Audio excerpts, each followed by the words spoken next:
জানবো বসিরহাটের হারোয়ার গোপালপুরে সেখানেও যজ্ঞ চলছে। প্রধানমন্ত্রীর জন্মদিনে বিশেষ যজ্ঞ অনুষ্ঠান সেখানে চলছে।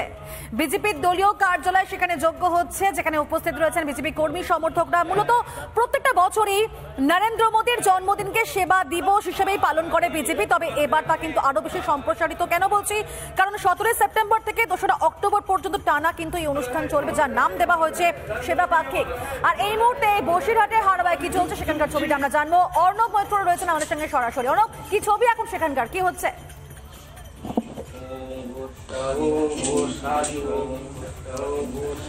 দেখো, একদম তাই। দেশের প্রধানমন্ত্রী নরেন্দ্র মোদীর যে জন্মদিন, সে জন্মদিনে তার সুস্থতা এবং দীর্ঘায়ু কামনা করতে করে রীতিমতো কিন্তু একেবারে হোমযজ্ঞ চলছে।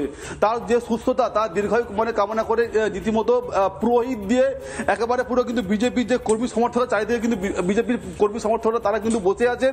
এই যে নরেন্দ্র মোদীর ছবিতে কিন্তু তারা মালা দিয়ে তার সামনে কিন্তু হোমযজ্ঞ চলছে। বিজেপি কর্মী সমর্থকদের যেটা দাবি যে এই হোমযজ্ঞের মধ্য দিয়ে কিন্তু নরেন্দ্র মোদী দেশের যে প্রধানমন্ত্রী তার সুস্থতা কামনা করছেন। সরাসরি একটু চলে যাবো একটা বিজেপি কর্মী। দাদা, আজকে এই হোমযজ্ঞ কেন, কিসের জন্য?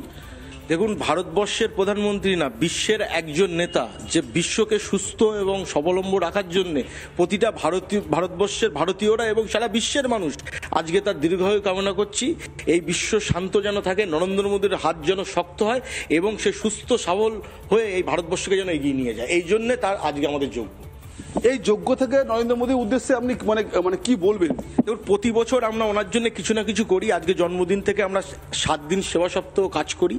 ওনার কাছে একটাই বাংলা থেকে এই ধরনের যে সরকার, নারকীয় রাক্ষসী সরকার, আপনার নেতৃত্বে আমাদের দীর্ঘ প্রচেষ্টায় তাই বোঝাই যাচ্ছে অর্ণব যে শুধুমাত্র এই মানুষটা যিনি গোটা বিশ্ব দরবারে ভারতকে অন্য একটা জায়গায় নিয়ে গিয়েছেন এবং তার সুস্থতা দীর্ঘায়ু কামনা করে এইভাবে হোমযজ্ঞ চলছে এবং প্রত্যেকটা জায়গার ছবি দেখালাম আপনাদেরকে। ধন্যবাদ তোমাদেরকে। তবে এখানে কিন্তু আরো একটি ইনফরমেশন দেবো আপনাদেরকে যে পদ্মশ্রী এখন শুধুমাত্র বিশিষ্ট জনতার মধ্যে কিন্তু সীমাবদ্ধ নেই। ভালো কাজ করলেই মিলবে সম্মান, মিলবে পুরস্কারও। ধর্ম এবং আধ্যাত্মিকতায় পদ্মশ্রী পাওয়ায় প্রধানমন্ত্রীকে ধন্যবাদ জানিয়েছেন কার্তিক মহারাজ। কি জানিয়েছেন তিনি, শোনাবো আপনাদেরকে। ভারত সরকার প্রথম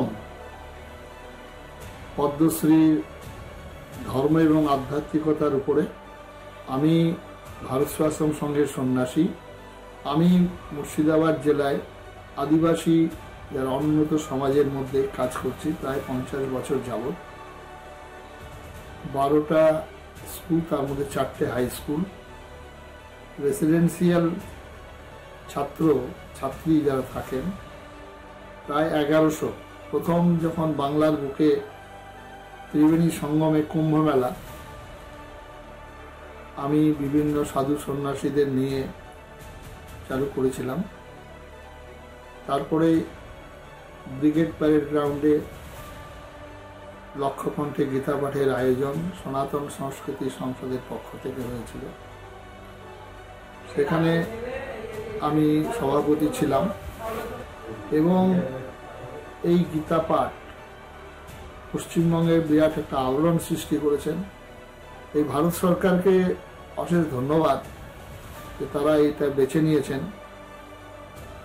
বিশেষ করে ভারত সরকারের প্রধান আমাদের মাননীয় নরেন্দ্র মোদীকে আরও ধন্যবাদ জানাবো যে উনি ভারত কথাটা ব্যবহার করছেন।